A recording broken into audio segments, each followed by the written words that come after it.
I make anything from the brevity of sketchbook art, which is really personal to me. If I'm sketching ideas or if I'm just, bored and looking for inspiration, I start drawing in my sketchbooks. And then sometimes, they turn into bigger things. It's very difficult for me to draw a demarcation point in how much Hmong I am and how much American I am. Because to my parents, especially my mom, I feel like I'm always having to prove to her my Hmongness.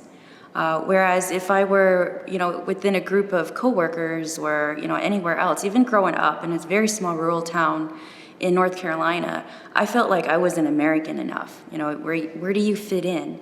And so I think, the importance of the 1.5 exhibit and also all of the contributing artists, I think the most important thing is telling our stories and what it's like. 'Cause a lot of times you assume people know what it's like because you live that life, but when you actually talk about it and you tell your stories, people are just amazed by it, like, whoa, you go through that? Like, yes, I may appear very American on the outside, and I'm Hmong as well, but those two things are not mutually exclusive. I really wanted to just illustrate a bottle of fish sauce. I'm gonna make it fun, and I'm gonna have the literal sardine breaking out of it, as if it's almost breaking down the stigma of fish sauce, because it's always carried a bad name for the smell and the taste for so long.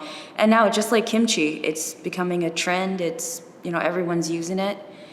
I mean, I want to say even 5 years ago, if I were to mention fish sauce, people would cringe and, they'll make disgusted looking faces. But nowadays they'll say, oh yeah, I have a bottle of that in my fridge and I put in everything. So it amazes me how food can become trends.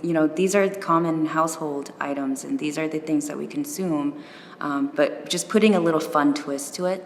Each time we would go to the Hmong village, when I go with my mom, usually the vendors would stop her, ask her to take a look at these herbs, and my mom would ask them, what is this one for? And they all look the same. Some sort of form of dried medicine, which is shipped over from Thailand or Laos. And each time my mom would ask, they would ask her first what her ailment was. And then she would tell them and they'd say, well, this is great for that too. And so I would just wonder, like, Mom, do you think it's really meant for that? And she'd say, oh yeah, they mean it. I mean, they know, they're the experts. In the piece itself, it has little tags that would have the original, what it's for, and then it would be crossed out, and then suddenly it's for something else.